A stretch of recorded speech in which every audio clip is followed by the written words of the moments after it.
The Still Loading podcast is brought to you by the wonderful people on Patreon. Amazing people like Matt, aka Stormageddon, Ryan K, Melissa S, Mike from the Old Switcheroo podcast, Gilmer, Kevin from the Bit by Bit Foundation, Doug from the Nostalgia Marcanon podcast, Pib Extra, Parallax Puddles, Stephen P, and Mr. Biscuits have all been wonderful enough to support the show over there. So if you would also like to get your name read at the beginning of an episode, along with a bunch of other goodies, go over to patreon.com/stillloadingpod and check out everything it has to offer.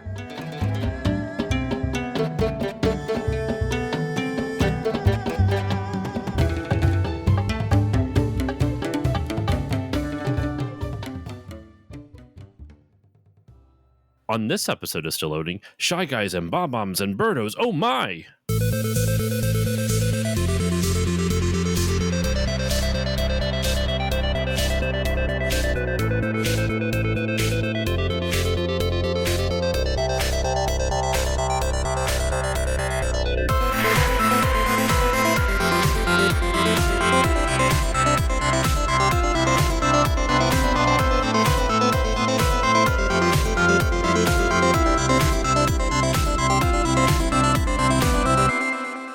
Hello, everyone, and welcome to this new episode of the Still Loading podcast. I'm your host, Josh Koval, and today's episode, it is episode 2 of Mario Month. We are diving back into the Super Mario Brothers series, revisiting the classics, as I talked about in the first episode. For those who did not listen to the first episode, or aren't a fan of Super Mario Bros. 1 or anything like that, you might be wondering how, you've been doing Mario Month for a couple of years. Why are you just doing these now? Well, there's two answers. One, I did do episodes on all the classic Super Mario Bros. Games 8 years ago. And just being honest, they're not great. They're not my best work. No offense to the guest I had on for those episodes. I was still learning podcasting. And so I decided, you know what? Let's just redo it. Let's wind it back. Let's rewind it. And also, the Super Mario Bros. Series is 40 years old now, though technically 41 by the time this series is coming out. But I figured what better time to revisit the classics. So here we are discussing Super Mario Bros. 2 for this episode. Obviously, you'll see the next couple games in the next couple episodes. But here we are to discuss the North American Super Mario Bros. 2, not the Japanese, North American. We'll get into all that. I'm sure this is something that people have heard a lot about, but of course we have to touch on. And joining me to discuss everything Super Mario Bros. 2 and Birdo and Shy Guys and all the wonderful stuff in this game are two first-time guests. So welcoming both of them onto the show for the first time. First time on the show, Rick Desilets from the D-Pad. Rick, how are you doing today? Doing pretty good. Happy to be here. Looking forward to chatting up Subcon. Subcon. I lost the reference already. I don't even... Subcon. I believe, unless I am horribly mistaken, that is the dream. Well, oh no, spoilers. That is the world that this game is 40. This game is almost 40 years old, but spoilers. Oh, that is right. That's the name of Subcon. I paid so little attention to that, and you'll see why as we get on with the episode. But the other guest joining us, first time guest of the show, is Brian Riggsbee from Retro Game Books. Brian, how are you doing today? I'm doing great. Thanks for having me. Happy to have you on the show. You and I have actually chatted a little bit, just on social media and whatnot, about guesting on the podcast for a while now, and I'm happy to finally get you on the show. It took Mario Brothers 2 to do it, but I'm gonna have to find some other excuse. Maybe I'll cover Rygar, since you did a whole book on that anyway. I'll cover Rygar at some point and have to get you back on the show for that. Yeah, that sounds perfect. But anyway, we are here for Super Mario Brothers 2, and I guess, as we are wont to do at the beginning of each episode, we're going to talk about our personal histories and recollections with this game. I normally would throw it over to my guests first, but I'm going to start off first, like I did with the Super Mario Bros. 1 episode, only because mine is boring. There's not really much to it. I did not grow up with this game. I could have. I just didn't have an NES as a kid. I played, Mario at friends' houses and stuff like that. So I've probably played it in passing when I was a kid. I probably did. But I didn't really have any nostalgia for this game because whatever experience I did have, I don't remember it from when I was a kid. So my first experience was with this game, excuse me, was really maybe like a decade ago, just kind of getting into retro gaming for the first time and earnestly sitting down and giving this game a shot. And I never beat it until this episode, though I did use a lot of save states. So I don't know if you count that as beating it or not, but I'll leave that up to your discretion, listeners. So I'm going to throw it over to one of my two guests here first to talk about like their personal experiences with it. Brian, we'll start off with you. What's your personal history with Super Mario Brothers 2? Like, how did you kind of first start playing it? How did you get into it? Any first memories? Talk about it. Yeah, so this was one that we owned when we were younger, my brother and I. So actually, for this podcast, this was my first time coming back to it, all the way back until, those old days of the 80s. So it was a good excuse to revisit it. My brother and I would pass the controller back and forth.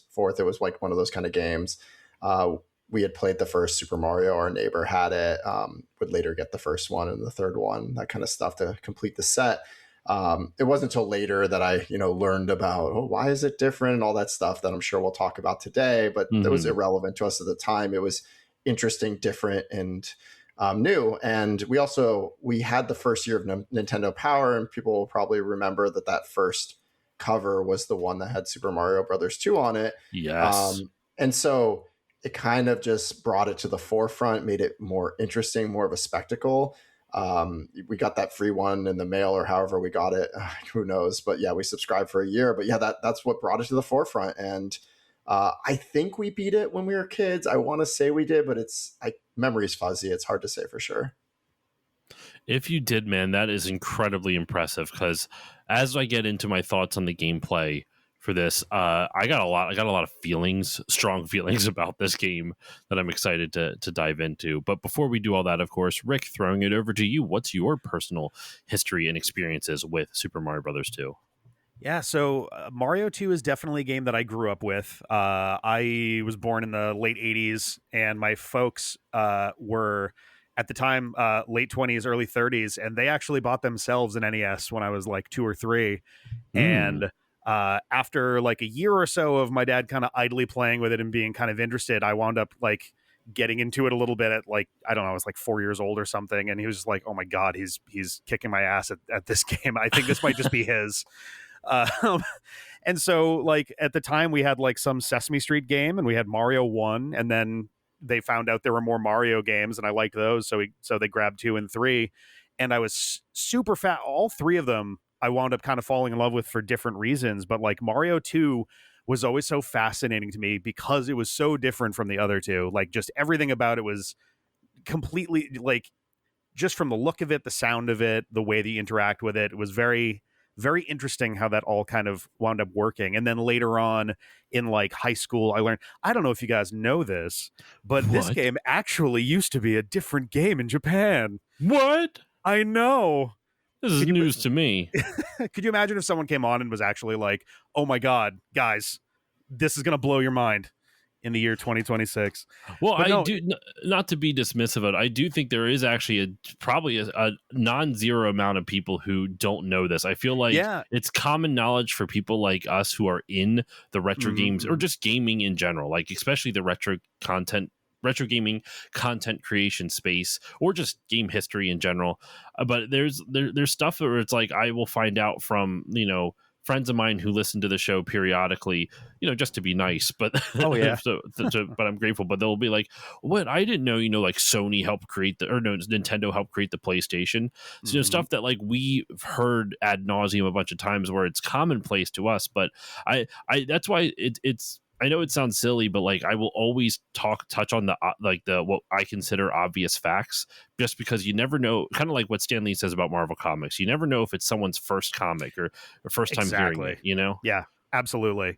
It's such like a neat little piece of history too, just because that was like Mario 2, Doki Doki Panic might be like the most well-known example of it, but it's not the only example. There were a bunch of games that got like kind of weird reskins of like, oh, here's like a Japanese radio show that had a little video game made and it got reskinned into something else. And like it's interesting how much that actually happened around the time. And then you get this one that just becomes a Mario game kind of like a high profile version of that. And like, Mhm. totally right. Every piece of info is somebody's first time hearing it for sure. I'm being a little glib, I guess, but like, yeah, it is a neat piece of trivia for sure. And yeah, I played it a bunch as a kid, moved on to other games. I got Super Mario Advance as well, the Game Boy Advance, port of it, which kind of like updated it, did some fun things with it, got very experimental on the Game Boy Advance with like sprite scaling and rotations and stuff. And then I kind of didn't play it again until the NES Classic came out. We did one episode of it for the D-pad for about 15 minutes. I don't think we even finished the game. We just did as much as 15 minutes allowed. And then yeah, I replayed it this week just to brush up on it and remind myself. So like, it's interesting. It feels very nostalgic to play it again because it does remind me very much of the games that I played the most growing up, like those 8-bit NES games, super clean audio. Like the NES has such a wide variety of games with good sound and not so good sound, and Mario 2 has excellent sound. So it was a very nice, like, felt like coming back home to something. So yeah. I'm excited to talk about this with both of y'all. Then, like, I feel like this game has a lot of nostalgia for a lot of people, or for me, for example, I consider it like misplaced nostalgia, where it's like I feel nostalgic for it, even though I didn't personally experience it in that era. What that would have given me it, I technically don't have nostalgia for it, but I do feel like I do. It's a really weird emotion to have. And real quick, I just wanted to touch on something you said earlier, Brian, when you were talking about you and your brother passing the controller back and forth. Man, this game is perfect for that. Like, I love those types of memories of just like working through a game with either a sibling or like a friend, and hearing that story of it just passing it back and forth. It brought back a flood of memories for other games that I've played, and this game I think like is just perfect for that. Just because the way each level you can choose a different character at the start, at the start of each level.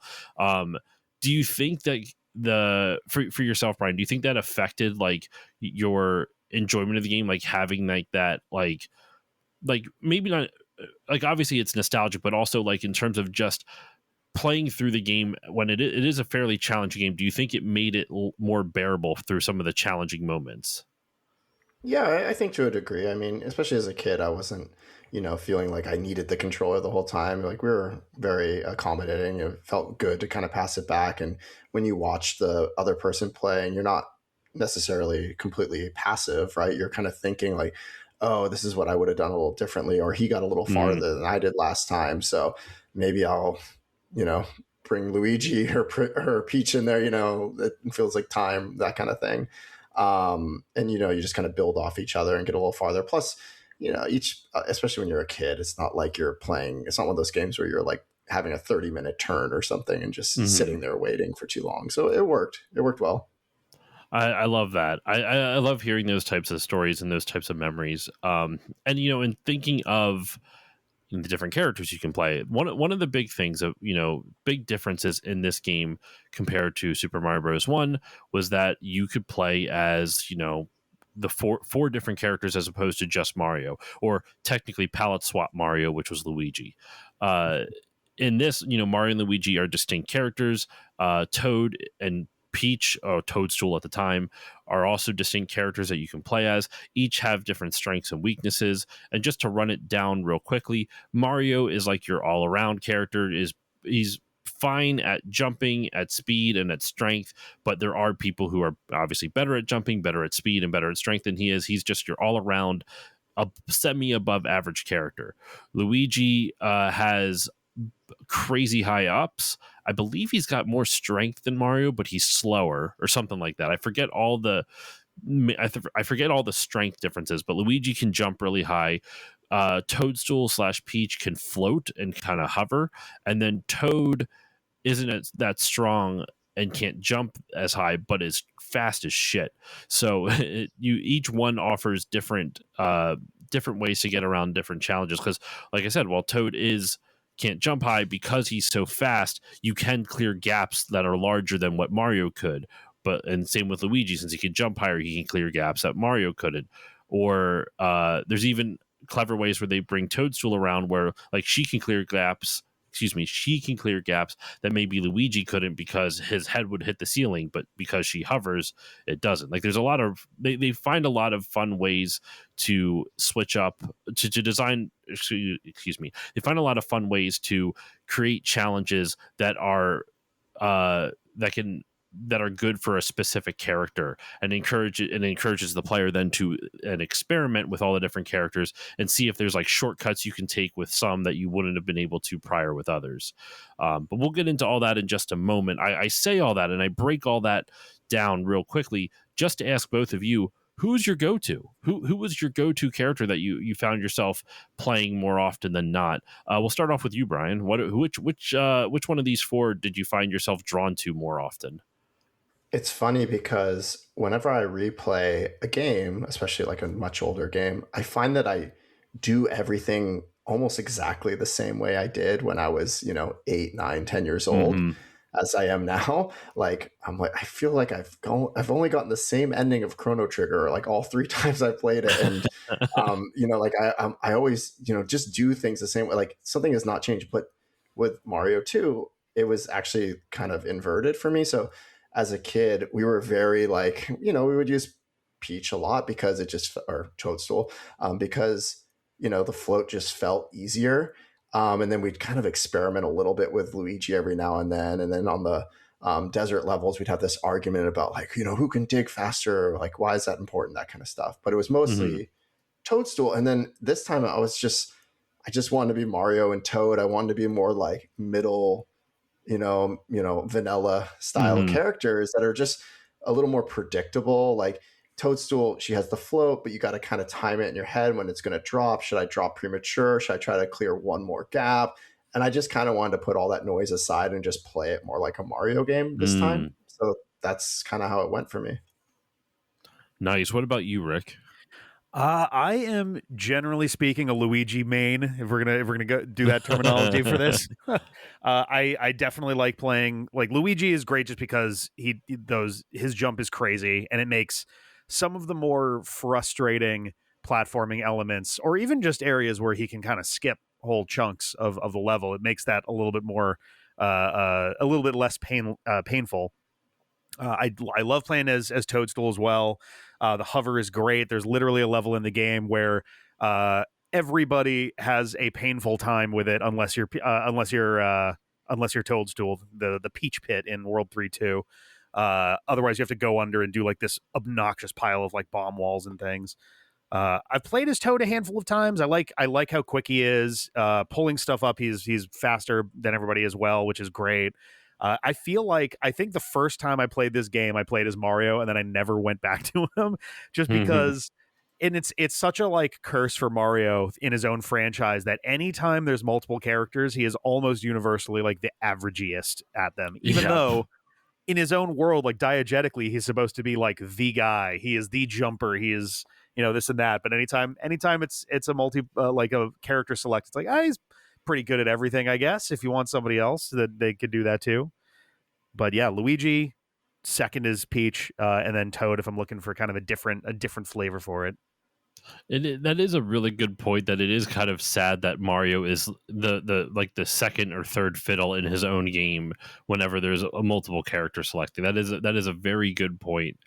Because for me also, it was Luigi at first, so much so that when I tried to switch to Mario just for flavor, I was so used to Luigi's jump that I couldn't, like, Mario's timing was so off to me now. I'm like, I don't understand why, like, his like, he falls too fast. What's going on here?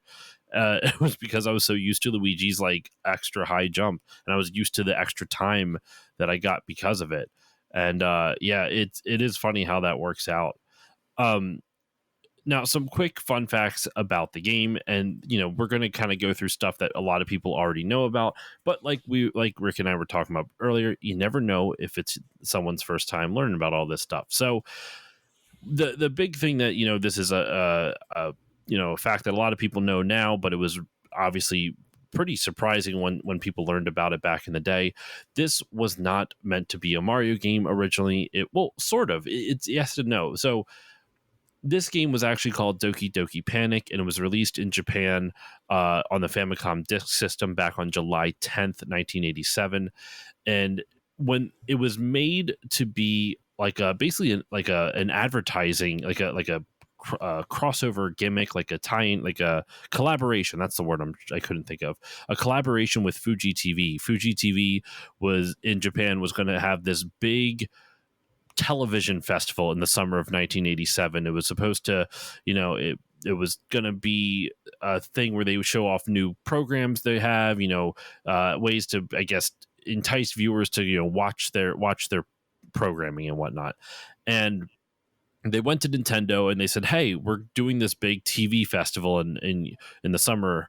Would you make a game with the mascots that we made up for this festival?" And I love that little tidbit that they were mascots, because that's something that's like a very Japanese thing, right? That like they have mascots for everything. We're used to mascots in just like sports. They have mascots for supermarkets, and for it's a mascot for a specific event, one like a singular event. Like the characters in Doki Doki Panic were mascots created just for a 2-month event in the summer of 1987. Like it's I find the idea of how like they create mascots almost to be ephemeral in Japan. It's like they're here and they're done, that's it. Like, we'll create a mascot for this event and then that's about it. I find that fascinating. So they talked to Nintendo and they asked them to make a game using the characters for this festival. And I forget what the original name is. Do either of you know what the original name was? It was like Doki Doki. So I forget what the full name was. Do either of you remember it? Of the game or the festival? The game. Let's see. I pulled up Wikipedia earlier just so I had it for any short notes. It looks like Yume Kojo Doki Doki Panic. That's what it. Yume Kojo Doki Doki Panic. Thank you. And so yeah, they decided to make the game, and the game was actually prototyped by, like, they had this idea by Kensuke Tanabe, the director. He had the idea of this vertical scrolling game beforehand, but they kind of shelved it. And then when Fuji TV came around and asked them to commission this game, they brought it back out and they reworked it. And apparently Miyamoto, when he was like talking to the designers of the team, because he didn't direct this one, he took a step back since he was working on The Legend of Zelda at the time, and he just kind of offered his input. He was a producer. He said, like, treat it like you would be making a new kind of Mario game. So as much as this is technically not made to be a Mario game, they still had Mario in mind when they were developing it.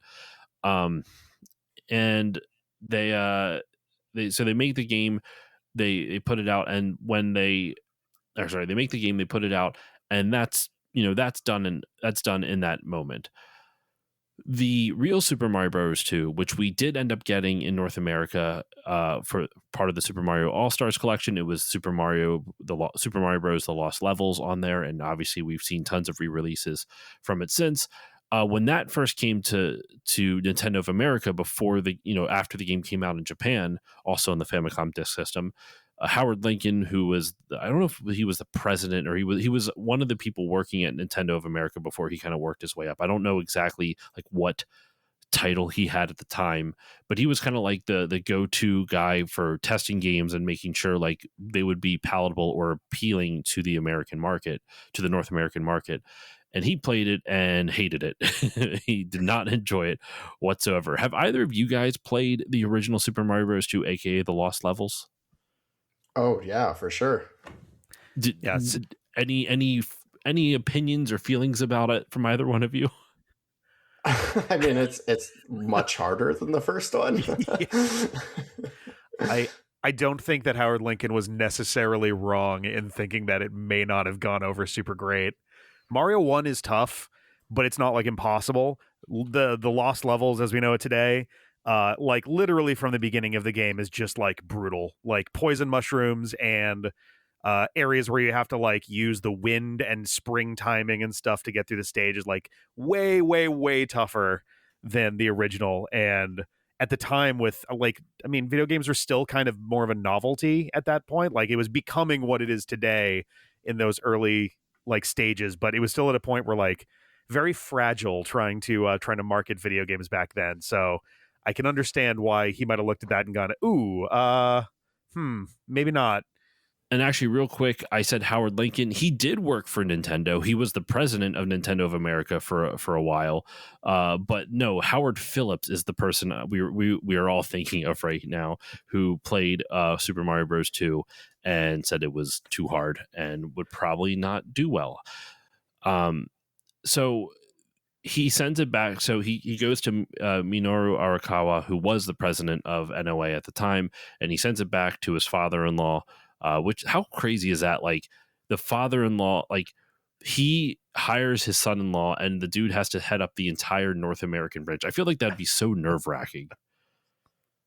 It's a lot of pressure for a time where the company had become so dominant in the industry that was like so young. And also, just like, even if it wasn't dominant, like, if you fail, then it's like you're failing more than just your boss. Right? Makes those like, family get-togethers a little more awkward for sure. Imagine NOA goes under and they have like a family reunion the next year. Like, what does he say? It'd be awful. Yeah, so he sends it back to him and says this is like way too hard. You have to find another game. You have to find, like, we cannot release this as Super Mario Bros. 2. It's going to kill the interest, especially if you think about it in the context of the time. The video game console market in North America was still recovering from the crash in '83. So as much as Nintendo was bringing it back slowly, they had to be careful. So I'm not surprised that they sent it back. Like, one, it is objective. Like, it's just way too challenging. Like, it's meant to be for the people who played the game and became experts on it to get a new challenge, and that's not really how you do sequels. Like, unless that's how you do DLC. Now, like, you would add on extra challenging levels or something like that. You don't create a whole new game unless you specifically market it as like, this is the challenge version or something like that. But they didn't do that. They marketed it as the sequel. They called it the sequel, and they sent it back, and so then they came up with the idea of palette swapping Doki Doki Panic. They came up with the idea of palette swapping Doki Doki Panic. They took the different characters from Doki Doki Panic, those mascots, and they swapped them out with Mario sprites, and that is what we got here in North America. Though there are some differences between the original Doki Doki Panic and also in there are some differences other than just the sprites between Doki Doki Panic and what we got here in North America. Stuff like there was, for example, in Doki Doki Panic, while you could save, which you could not do here in North America, you could only choose one character per world. So if you wanted to play World 1 as whichever character you chose for World 1, level 1, you were stuck with that character till you beat the boss of World 1. Versus here in North America, you can change the character every single level, even within the levels between worlds.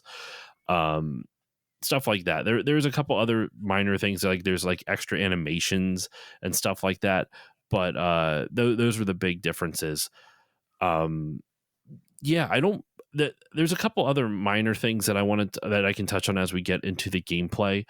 But before we do that, one last thing. The original Super Mario Bros. 2, that game actually was the first one to feature different mechanics between characters in the Mario series. Luigi had a larger jump in the original Super Mario Bros. 2, the lost level Super Mario Bros. 2. And so it was kind of cool seeing that mechanic go back even to that game prior to what we got here in, Super Mario Bros. 2 USA, as it was later released in Japan too. So yeah, that's about all the little fun facts and little bit of history I have off the top of the episode. Is there anything that you guys like to add to like this history section, or any fun facts you want to add to this? About the lost levels, I'll say, their reluctance to release it and to pivot as they did makes sense. To their credit, they did give the US audience those levels down the road, and it didn't take too long. And I think branding them as the lost levels is a smart move, because it makes you think like, oh, these things were already there, but they were cut because you couldn't handle them, and like it almost spoke to challenge in a way. I mean, maybe I'm conflating with like my memory, because someone told me it was the hard levels, like get ready for this. It was the ones we didn't get. Like I believe it was public knowledge already, like when it was coming out. So, but that kind of made it part of the fun, and I appreciated it. Yeah, it definitely like melded really well with the, especially getting into the 90s, because I think in the States we didn't properly get it until Mario All-Stars, I think, on the Super Nintendo. And by then we were fully into early 90s like marketing and advertising, which was all about like everything is extreme. Everybody's trying to either gross you out or be like, you can't handle this game. So like very, very easily slotted in with like, hey, here's classic Mario games. Here's Mario 3, here's Mario 2, here's Mario 1. Here's some levels that we didn't even think you could handle in Mario 1. And it's like, oh, okay, fine. All right, I'll try this. And then you go in and it's a brutally difficult game. It's a lot longer too. There's actually, I think, 13 worlds in the Lost Levels, so there's like just a lot more in there in the first place. And like, yeah, it definitely. I think they did a good job with readjusting it, because like on the flip side of Mario 2 as we know it here being Super Mario USA in Japan, I think calling it like Super Mario Japan or something would obviously not have really, I don't think that would have meant anything really to anybody. But the Lost Levels definitely puts like a certain like feeling in your head. It's evocative. Yeah, gets the people going. I think you what you said, Brian, was right on. Like the fact that it's called Lost Levels, I do think evokes that idea of like, oh, this is the harder stuff. These are the more challenging levels than what you got.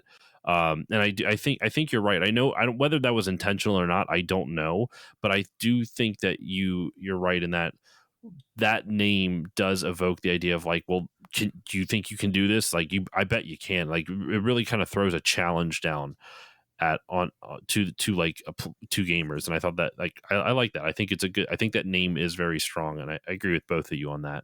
So let's go ahead and jump into our talk about the game here. Let's jump into gameplay first. We'll kind of give our thoughts about gameplay, things we like, things we don't like, any levels you want to shout out, any bosses you want to talk about, any specific moments, stuff like that. I'm going to start off with you, Rick, and just kind of give me your thoughts about the gameplay. What replaying it for the first time since you were a kid? I think what you said, right? It's been a while since you've played it again. So what was it like going back to it, and what are your thoughts on the gameplay? Yeah, this is the first time that I've played it in full since at least high school. Because and that would have been the All-Stars version for sure. But it was so interesting going back. It felt super natural, like getting into the game again. Everything just felt right. Like the controls are crazy sharp, very responsive. Everything. Rarely in the game am I like, whoa, what the hell is going on here? With the exception of, and this by design, Luigi not just having the higher jumps, but also intentionally like floatier and slipperier physics, which winds up being a holdover into today. A lot of times in character select games for Mario, Luigi will tend to have like a floatier or slipperier kind of thing going on. I think Smash Brothers even does it as well. So it just like, it's interesting some of the things that this game kind of brought in as well. Like you're saying, the Lost Levels gave him the higher jump, and like some of these like slipperier physics kind of kept going there. One thing that stood out to me just replaying it, thinking about it, was like, I think this for sure would have been the first game that I had ever played that moved away from what were at the time like the only two silos for platforming games, which were Mario 1 type games, which were pretty purely platforming. Like you didn't have like a sword or a gun or like punching attacks or anything like that. You're basically just platforming, get to the end of the level. And then the other one being like the run and gun types, your Mega Mans, your Metroids, your Contras, that sort of thing, where like there's platforming, but you're also engaging in combat, that sort of deal. There's technically a very small amount of that in this, but this one's so different in that it was the first one that had this like really unique sort of interaction, the grabbing. Like you're pulling up vegetables, you're grabbing enemies by jumping on them and grabbing stuff. And then how you interact with those winds up being a very different flavor of platforming game, which like nowadays there's definitely plenty of games that have like similar or inspired mechanics based off of that. But I think for, 87, for the Japanese original, 88, once it came out as Mario 2 and all of that, like very, very new type of thing there. I wound up giving myself a bit of a challenge on this. I feel like every time I play this game, I tend to kind of like go through, like Brian was saying before, there's a certain amount of like, oh, I'm going through, not like going through the motions, but like I've got my script sort of when I go through, like, all right, I'm going to go through here. I know there's a warp over here. I know that over here, if I jump, then I can kind of go up and over and skip this part of the level. So I made a point this time, like, all right, I'm going to play this game and I'm not going to take any warps. I'm going to play every stage. And what was interesting to me was I realized in doing this that there was a whole stage that I have never played before in the 38 years this game has existed. Level 5-3. So the reason being, so there's 4 warps in the game. There's a warp in World 1 that goes to World 4. There's warp in, and then there's warps in World 4, 5, and 3, 4, and 5 that go to 5, 6, and 7, I believe. And apparently, I just always wind up taking either the World 4 or World 5 warp and then skipping forward to World 6 or 7. And the World 5 warp happens before, I think it's in like 5-1 or 5-2. So I've just never played 5-3. So I've never played that boss, the crab boss that's throwing little boulders, never played against him. Yeah, and I did the same thing because I found a warp by accident, and then when I was watching a long play in preparation for this, I was like, where did that crab boss come from? I don't remember this. Right. And it's funny because like I feel like I remembered that he existed. Like it was not like, whoa, who's this guy? But it was just sort of like, oh yeah, wait a minute, what are we doing here? I don't actually remember ever doing this fight. And it's funny because so the mechanics of the fight, crab guy grabs boulders, he throws them, you have to jump on the boulder, grab it, throw it back at him, I think 5 times. And it reminded me a lot of one of the bosses from or maybe I forget if it was I think it was a boss from Super Mario Land, where you similarly are kind of like jumping over boulders to get safely to the next area or to fight the boss or whatever. And I was like, okay, I wonder if they even maybe took a little inspiration from this little moment here for that. But yeah, it's other than that, this was a very familiar romp. It surprised me how difficult the game still is to this day once you get into like world, I don't know, 4-ish. 4 is like the ice world, aka hell. It's a nightmare to try to get through a bunch of that, and then the game kind of takes its foot off the brakes at that point and just kind of keeps pummeling you with stuff. Phanto remains terrifying. When I was a kid, I was genuinely afraid of Phanto. It just was this, it was so spooky to have this weird kind of smiling mask thing just stalking you if you had the key. Eventually I realized that, if you kind of like pace yourself and throw the key now and then, you can make it way easier to get through that. But if you're impatient and you get greedy, nightmare of platforming trying to get around this guy while he's like throwing himself at you. I would say Mouser is still ultimately my favorite of the bosses. I love the idea of a boss that's throwing stuff at you and you're trying to throw stuff back. I think that's great. And shout out also to World 6-2, probably the worst level in the game, in my opinion, in terms of that's the one where most of the stage is a huge pit and you have to, I forget what the albatross dudes are called. They might just be called albatross. We have to jump on the backs of those, or I think bezos that are flying in the other direction and kind of zigzag through to get there. Really not fun with Luigi, who is all slippery. You're trying to keep him stable, but maybe I probably the only level in the game that I don't enjoy in a pretty broad sense. Yes, 6-2. I remember that level very vividly. I'll save my thoughts on some of the other stuff. But Brian, I want to throw it over to you to hear your thoughts on the game. But what do you like about the gameplay? Is there any or dislike as well? What are your thoughts on it? What did it change? Like Rick, you were mentioning how you had replayed it for the first time in a while. So replaying it, did it change your opinions or anything like that?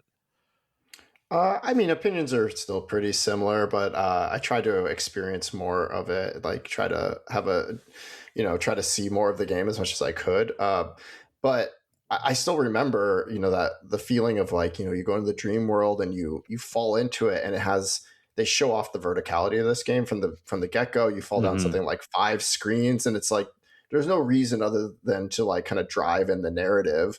and to kind of show like this is a game unlike the first Mario where there will be vertical areas and that's going to be cool. It's as simple as that. But it really feels like you're dropping into a dream. So, there's not a ton of story in a lot of these older games. So like, at least you kind of feel it a little bit. This is a game, we talk about like warps and stuff. Like there's the forking paths as well. And it's good for replay value, but also to like you feel like you're a little more on an adventure. You're not just kind of walking a straight line. Like even in World 1-1, like credit to these older games that didn't have literal tutorials and Navi squawking in your ear. They show you in World 1-1, if you're curious enough, that you can get to the end in different ways. And it's just so funny when you like find this, alternate path and then you just drop in and there's Birdo and it's like, okay, what's going on here? Another thing I appreciate about this game, at least as kids, this was more interesting to us. Now as an adult, I don't have the patience, but like the cherries, that lead to the star, I think it was like a certain amount of cherries, right? Like you can kind of time that in a way. You can strategize that. Like we thought we were really strategic when we were kids. Like we weren't, but we thought like, oh, this hard part's coming up. What if I don't get that next cherry until here? It might help you out. Not super necessary to do that kind of stuff, but it adds a little degree of, at least between my brother and I, like it's something we could talk about as we're, one's waiting, one's playing. We talked about the bosses. It is Birdo, right? I'm not remembering. Yes. Yeah. It's okay. Birdo. Birdo overstays its welcome. Let's just be honest. Like this is a character where they're like, we need some filler here. Oh, what if it shoots some fire instead of just eggs? Or what if there's a hole? It's like, it honestly, it's better than nothing. I'd rather have that than just have the, it end, which is, how its predecessor worked for the most part. So I appreciate that there's more bosses in there. And the other bosses, they're pretty cool. Like we talked about the crab, like, yeah, it might seem trivial now, but like it throws the rock and then the next time it throws it, it might hit a little wall and you got to grab it before it falls in the pit. So you got to time it well. You don't want to get hit, but you also don't want it to fall. What's the Goldilocks zone there? It's interesting enough. There's also like deep in the game, I will admit, I did watch a long play for the later levels because I just didn't have it in me to get all the way to the end after my first couple attempts. So, I'm an adult with a child, so I have some forgiveness there. But anyway, there's no shame in this. No shame. But there's a part towards the end where there's, you're so used to this point going through those big bird doors where the mouth would gape and you'd walk into it that you just instinctually walk towards it. And then all of a sudden this bird door attacks you and it starts floating around. Mm-hmm. That is brutal. And so yeah, it's a great curveball. It shows you that the designers are trying to do something interesting and, being tricked, but in a playful way. It doesn't feel unfair. It just feels playful. It's not like it kills you and starts you over at the beginning, like some kind of Elden Ring situation. And, then you get to still go in the mouth after you defeat it. So it's like, that's kind of cool too, even though it's just floating there. And you mentioned Mouser. I mean, he has sunglasses. He's cool. Of course, he was the coolest one. We all knew he was the coolest. A few other just like level design notes, like things that I appreciated coming back to this is like, this game definitely tries to put a lot in it. Again, got to consider it at its age. And when it came out, like you got conveyor belts, you got digging, you got like things flying and you're on flying carpets, but they're ephemeral. So you gotta, you have different characters. Like they put a lot in this game, the vertical, the horizontal, like the backtracking, the forking paths. This game is packed. Some of the standouts were like, there's a level where things are just zipping horizontally and you kind of jump over them, but you don't just jump. Sometimes you have to slide. It's kind of like your little like duck slide move and you feel really cool doing it. There's a level where there's just like bomb enemies everywhere and like it's chugging and they're blowing up and like it just feels like there's peril everywhere. It's just different. I mean, it doesn't seem like much now, but like that little dark world you go to, that like upside down area where everything's like shadowy, like it felt mysterious when I was a kid. It still feels mysterious, man. I don't think you're off with that, right? Yeah, it's like you're in this other dimension, but you can't overstay your welcome. You can only be here a certain amount of time, and you also have to strategize a little on that. Like, where do I throw the potion or the magic lamp, as it is in the original, to line up my door? Because I'm seeing this grass, I'm guessing that's where something might be, or I remember from my last playthrough I took a mental note. Again, like, this is minor strategy, but any kind of strategy in a game that's more than just like, how am I going to get over this jump is going to be interesting. And then the last thing I'll just throw in there is just like the first time you pull a rocket ship out of the ground, it's pretty rad. You know, it's like, it's too big. It's just like that, you know, Looney Tunes logic. It blows up at the end. You know, it's just cool. There's a lot that I do like about this game. So I'm gonna for my thoughts in the gameplay, I kind of am a little bit of a couple different minds of this. First off, in regards to Birdo, shout out to transgender icon, or sorry, non-binary icon Birdo. Drew Mackey, one of the who's a really great podcaster, has also a website called Thrilling Tales of Old Video Games that has a whole blog / article about like the history of Birdo's gender. And I'm not going to go into all that here, but I will include a link in the show notes because it's fascinating, and Drew did a ton of research on it.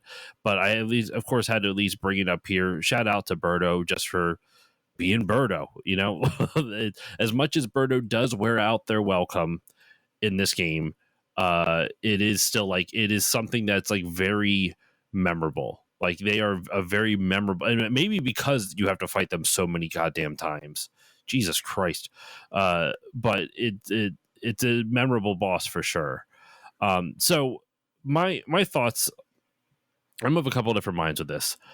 I love the creativity of this game. I think what you both said about the verticality, especially what you were saying, Brian, with the verticality of this, like the fact that the game starts off with you having to you're falling 5 screens or so, and if you try to move left or right, you'll actually notice you'll go off the screen on one side and appear on the other. So it teaches you how like the scrolling physics of this game works a little bit when you're going vertically. It doesn't do it horizontally, but it does do it vertically, which is kind of cool. I like that. I like how they present, especially the first couple levels. I think are like really fun and honestly pretty fair. It's when it gets later on that I get mad about stuff. I think this game has one of the most unfair lives systems. Like, Mario 1 is challenging, but it's very easy to get lives in Mario 1 for the most part. Not as easy as it was in later games, but at least in Mario 1, like, I felt like there's a solid enough chance if I took my time through a level, grabbed all the coins, or looked for coins, then I could, get some extra coins, get a life, and I'd be good to go. In this game, it feels fucking impossible to get lives because you can't get collectibles to get lives in this. Like, you kind of do. You get the coins you get gives you a roulette that gives a chance for you to get lives, which I don't. I'm sure there's probably some physics, there's probably some mechanic that you can abuse in order to actually get the lives that you want, that kind of stuff. But like, I couldn't fucking figure it out, and it just felt arbitrary whether I got lives or whether I didn't. The other way you can get lives is just exploration. Look through the levels, go into different pots that you can go down into, pull up different random bits of grass and hope that you find one that gives you an extra life, that kind of thing. Like, I think what's so frustrating is that the game is so hard and they give you no grace with making mistakes.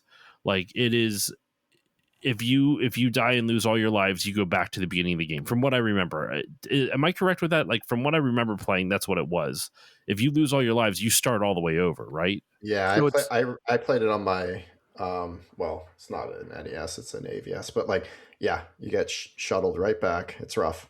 Yeah. So yeah, I think you can continue from the start of the world, but it will be the first stage of the. I actually did get a game over today. Right. While but then while if you get, playing but through then it. you I have was a like, certain damn. number of continues, right? Like, if you, you've only got two or three. I don't know if there's a 0 continue, but yeah, it says continue 2 when you're on the game over for the first time. So it's yes, and you only get 2 extra lives when you come back. So it's really not much to work with.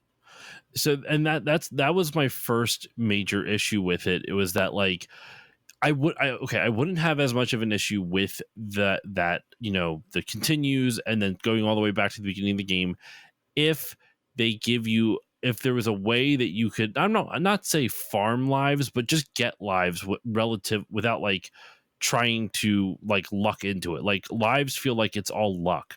And when you make a game so difficult and to get lives for you to try again, it's just basically luck if you get them or not, or just pure blind perseverance of hoping you find a one up under a fucking piece of grass.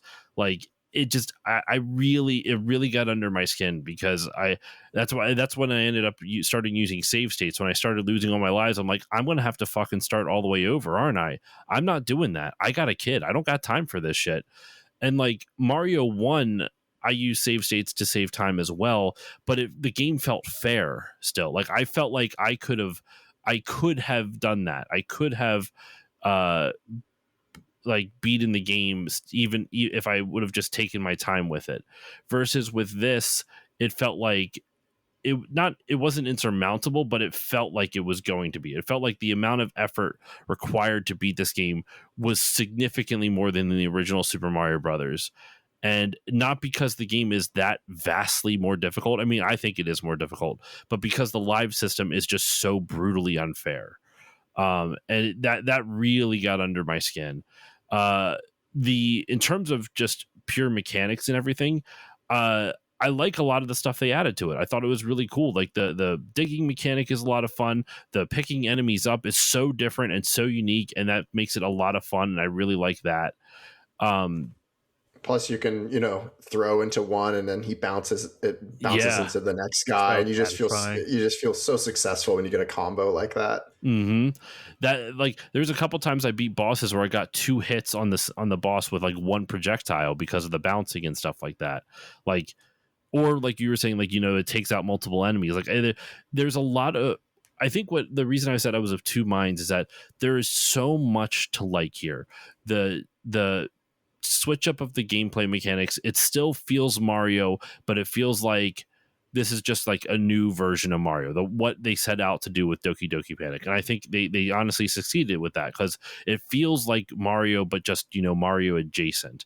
And since this was only the second Mario game, at least to us in North America, even though it is very different, it feels enough like Mario that you're just kind of like, okay, that's just it's just a new Mario. It is what it is. It doesn't feel all that out of place. So I like that you can stand on top of enemies and they won't hurt you. I like that you can pick them up and throw them. I do think sometimes they ask you to take too many leaps of faith with like, just like I can think of there's like one level where there's a Birdo at the beginning of it, and you have to wait for it to shoot its egg so you can ride it across the screen. Yeah. And only reason I was even able to figure that out is because I have like years of gameplay, like, gaming history. Like I'm not talking about like knowing game history. I mean, just like literally playing games, like knowing how game mechanics, especially like retro games, and also seeing people play this game too. Like seeing other people play it definitely helps, because you'll see people do stuff like that. And they also kind of set it up for you kind of in some of the earlier levels where you have like, the only place you can go is grab a dude's magic carpet and see if you can fly. But even with that, I do think the game asks a little bit too much of the player in terms of just blind faith that this is what you're supposed to do. You're just supposed to ride an enemy and hope that this is the right way that you're supposed to go. Like, what is it? I just watched. I'm in the long play right now. I don't remember which level it is. I think it's like level 7-1 or whatever like that, or World 7 level 1, where you have to go all the way to the right, only to then jump on a condor so it can fly all the way back to the left. Like, there's a lot of weird ideas like that. And as much as I admire their creativity and I like how different it is, and it I think it's really good, it is still very frustrating in some of those moments.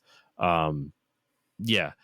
I honestly, where my rage came from is just like, there's just so many moments, especially in like, I would say worlds 5 and up, where it's like, I don't know how it just feels like I was constantly failing and I couldn't understand what the game always wanted me to do. I think specifically in like the what was the level you mentioned, Rick, with all the birds that started? It was like what, 5-2 or 5, was it 6-2. 6-2.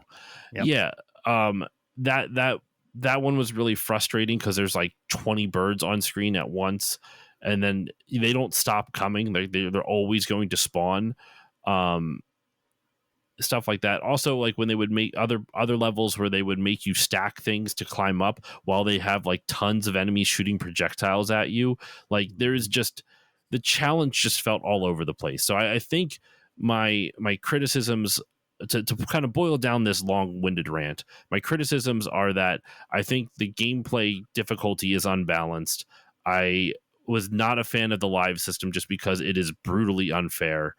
And it just there's too many leaps of faith, that it would ask you to take.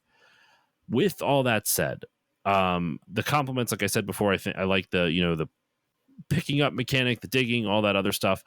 I do think the mechanic of not killing, like, you jumping on top of an enemy and it not dying is such a ballsy choice to do for a Mario sequel. Like, I understand this wasn't originally meant to be, but that's how you defeat enemies in Super Mario 1. And in this game, it's like the polar opposite, but somehow it doesn't feel like out of place.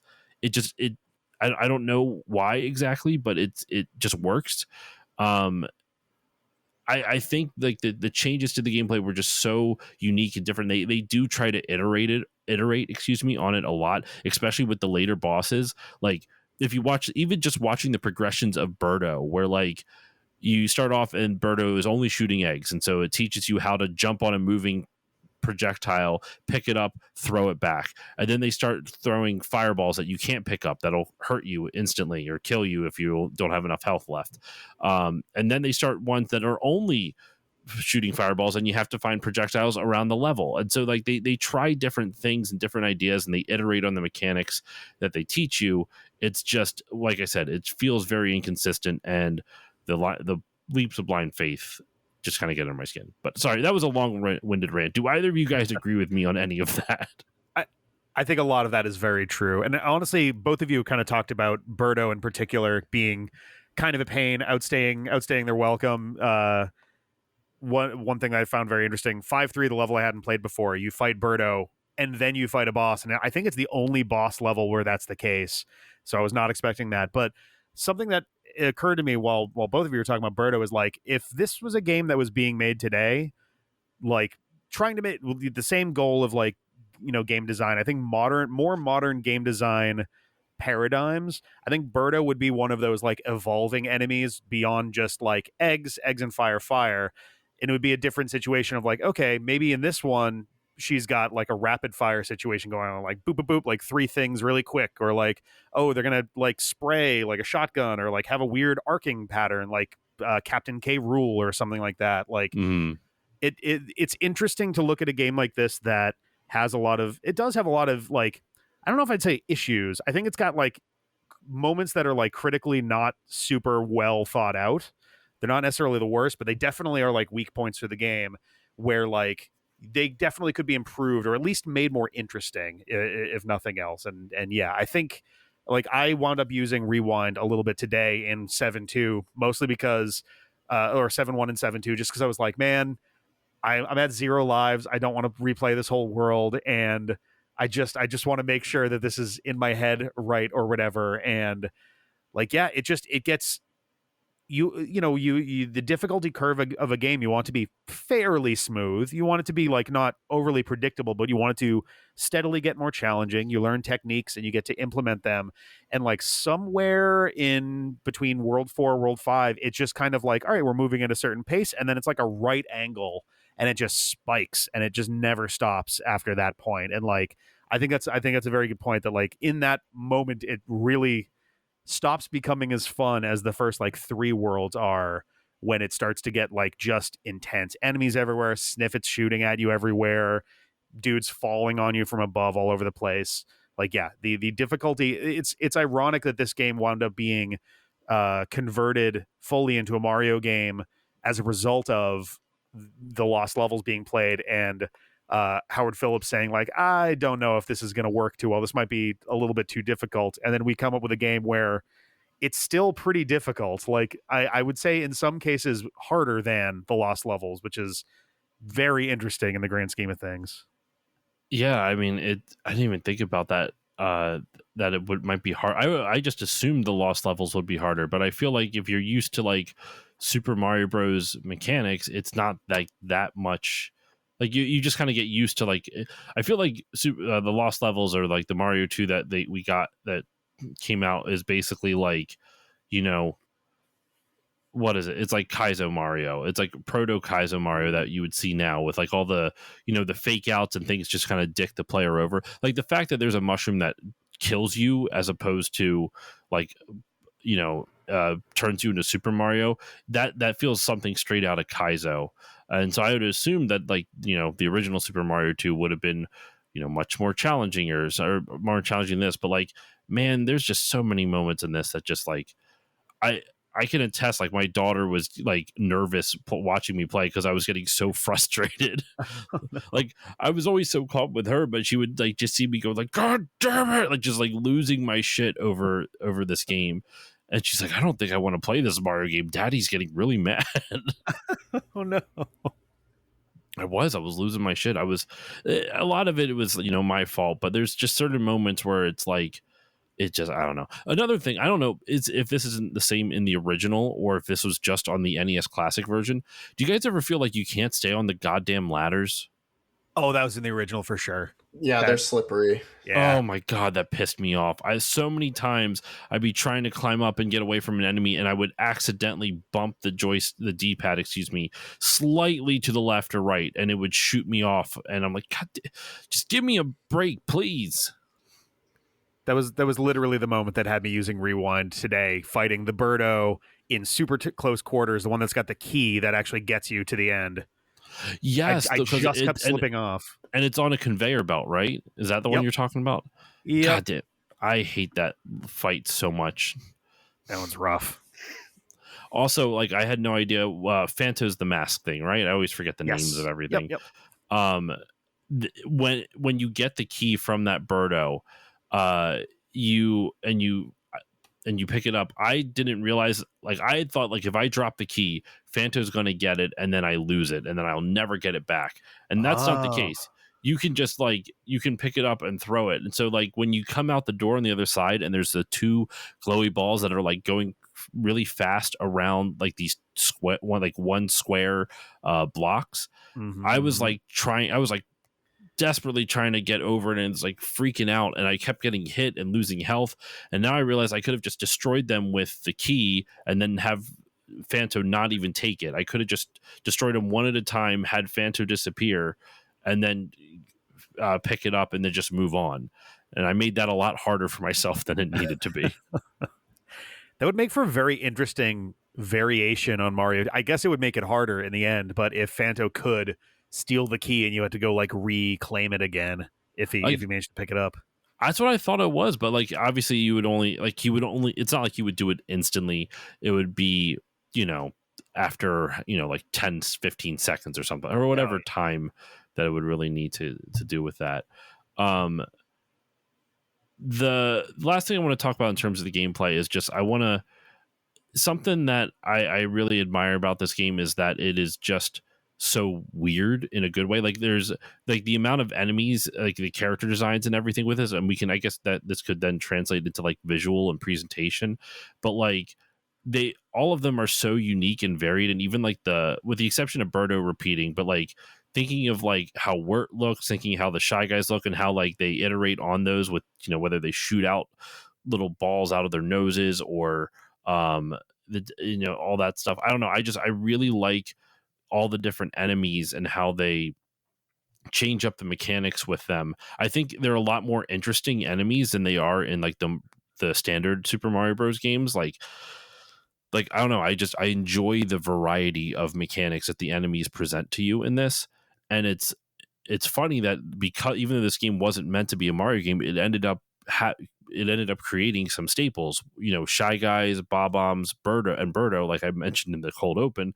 Those all first appear in this game, and even though they were created for Doki Doki Panic, they felt so at home in Mario that they are now, you know, known to be part of, you know, it's something that's commonplace for us. Like we know them as Mario enemies, and I don't know, I love it. Do you guys have any thoughts on like the enemy variety? there's also, just to add to your last point there, it's also the precursor to, you know, Mario Kart and all that kind of stuff that followed it. You know, this idea of that we talked about from the beginning about how you have different characters with different attributes. You got, you know, a primary pro and a primary con kind of feature. Because it sounds so normal, right? It's like your classic like RPG type thing, but it was novel for them, at least at the time. And yeah, and that stuck. And in some ways, not all the Mario games, especially when he's like a solo hero, but like in the Mario Kart and, you know, Smash Brothers, all that kind of stuff. And on top of that too, like you look to like the Mario Party series. I think Shy Guy, Ninja, and Birdo, I believe, have all been playable characters in Mario Party games. And you know, the Yoshi series seems to love bringing back Shy Guys and Sniffets in particular. That's and so true, yeah. Yoshi and Birdo get paired up a lot as well. So like Birdo gets a lot more, you know, airtime there. And even just like one of the more surprising ones in terms of like elements of the game starting to make their way back. I actually just did like a Super Mario World race, maybe like in December, and you get to the literal final room before fighting Bowser. And as you're like dodging Mecha Koopas and stuff, there's ninjas in the final room of the game. For the only appearance they have, there are ninjas, and it's like, oh, okay, cool, yeah, these guys are back for this. Like, that's awesome. And like, it's fun that in so many of their appearances, post Mario 2, they keep some of those like mechanical elements to them, like in Yoshi's Island, for example. There's a bunch of enemies that you can jump on and destroy with Yoshi, but the Shy Guys and Sniffets and those types, you can stand on them, and it's not like there's a bunch that you can stand on that you would have to like eat and spit back out in order to actually defeat, which is like a nice kind of reference back to Mario 2 and how you have to find different ways to handle, you know, Shy Guys versus the Mario 1 and Mario 3 types of like, oh, just jump on everybody. Also, shout out to Ostro. Ostro is great. Is Ostro in this too? Yeah, Ostro is that's only in like 2 stages. They that's ride the Shy them. Guy riding the ostrich, right? Yeah, yes. Those fighting those was obnoxious for me, because you would like, if you say you threw like a projectile, whether it's another enemy or a turnip or whatever at him, it would only take out the dude on top, and the Ostro is still running at you. And then so you'd have to do it twice. It always surprised me. And then they would chase after you they would chase after you if the Shy Guy was still riding them. If you take the Shy Guy out, then Ostro will run the direction that it was headed in when you knock the Shy Guy off, which is kind of a cool little like subtle mechanic there. And they like lope around too. Like, they've got pretty big strides, and they got a little verticality to it. They're like almost as fast as you. So like, you really have to be careful dodging them, especially once the Shy Guy's gone. So unless you guys have anything else to add to talking about the gameplay mechanics and everything like that, I want to move on to the overall presentation, that, you know, visuals, music, all that good stuff. I'm going to kick this one off actually, and then I'll throw it over to you, Brian. I want to just touch on real quick. I'm only going to talk about one thing right now. I'll touch on some of the other stuff later, but I just want to talk about how freaking pretty this game looks still. Like, I still think this is a damn good looking game. Like, the sprite work for all the characters is beautiful. It's so goddamn colorful, and it's like done so well. I really like how this game looks still.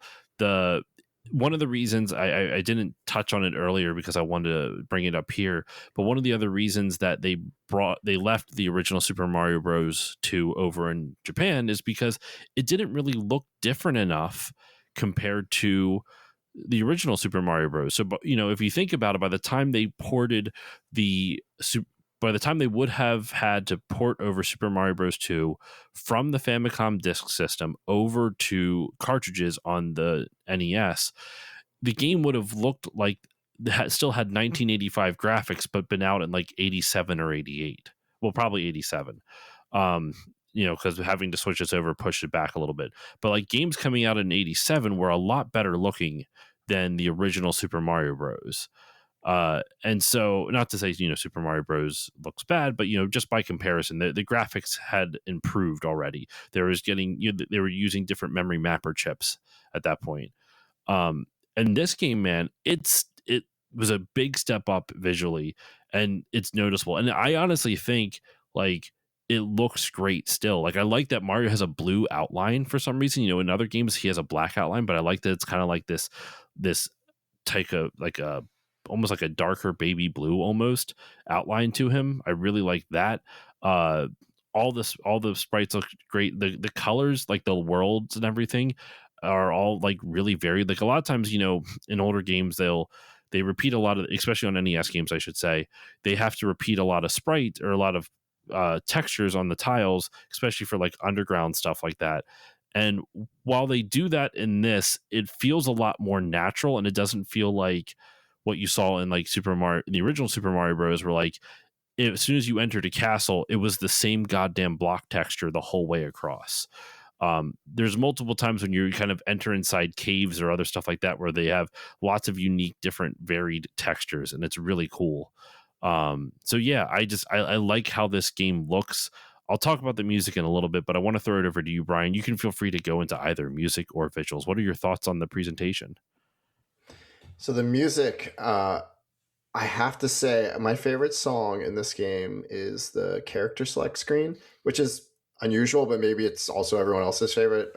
We'll see. But for people who aren't aware, like just look up a YouTube or whatever, put it on. This is something where, you know, normally you probably don't spend more than 2 seconds thinking and then picking something. So unless you're idling and catching your breath, you don't even hear the whole song, but it's like this really cool, like upbeat ragtime style thing. Like feels like someone's just jamming away on the keys of a piano, and it's got all these rolling rhythms, and it's almost a little jazzy. It kind of like takes off when like the piano starts to solo, and again, something you wouldn't even hear if you didn't give it the time. So definitely check out that song for people who are not super familiar. It's amazing.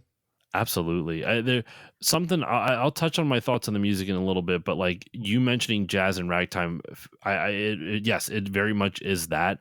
And I actually have a bit of an interesting, I don't know, call it a fun fact, but an interesting thing from a YouTube video I watched. I'll get into that in a moment though. But Rick, I want to throw it over to you. What are your thoughts on, you know, overall presentation, that, you know, visuals, music, whatever you feel like talking about? Yeah, I agree that like, so it's fascinating in some ways. So in Japan, Mario 1, Mario 2, Mario 3, all very consistent gameplay across the three of those. So it feels like a natural progression from 1 to 3. In the US, obviously Mario 2 plays very differently from 1 and 3. But one thing I find fascinating is the graphical growth from 1 to 2 to 3, because you can see, like, if you compare the sprites for Mario, for example, in Mario 3 versus Mario 2, pretty similar actually in terms of like general shape, like different color palette, different choice of like what to accent and what not to, but like there's a lot more similar between Mario's sprites in 2 and 3 than anything out of 1. And one of the more fascinating things to me about the NES in general is comparing Mario 1 and Mario 3. I can't think of another console where like what you could argue being the main franchise of the entire console looking so different from start to finish, and so much better by the end in terms of just like the complexity of the sprites and the color choices and all of those. Mario 1 tends to look like it looks very vivid and it moves very smoothly and fast, which is great. But those sprites, especially without the sprites being designed the way they were for that, does give it like almost a hint of like an Atari-like feel. Everything having like bright colors on bright colors on bright colors for like almost the entire game. Outside of like, you know, backgrounds for underground areas, which we have here as well. But the evolution from that to Mario 2, where now we've got pixel outlines, blacks and deep blues, these like kind of dark outlines to help give these sprites a little bit of definition, I guess, right? It means that Mario gets to have actual eyes and a mouth and stuff. Like you can actually see more detail in the exact same amount of space because of just a little more creativity and like, all right, let's use contrast to accent this stuff a little better. And that carries over to 3, which also goes, I think, even harder in some ways on like the black outlines to like give that light and dark contrast. And I don't know, it adds a lot to not just like the visual presentation in the sense of like, oh, it just looks better. It does a lot for like, it's subtle, but it does a lot for like the overall like character design, I guess you could say, for not just, our four playable characters, but the world that you're in too. Like, it feels like I'm having trouble finding the words for it. It's just, it is a game feel type thing, like just from a like a visual language sort of It's a vibe. sense. Yeah, it is. It really is a vibe. Like with not to hijack your time here, just something that it honestly reminds me of, and I mean this complimentary.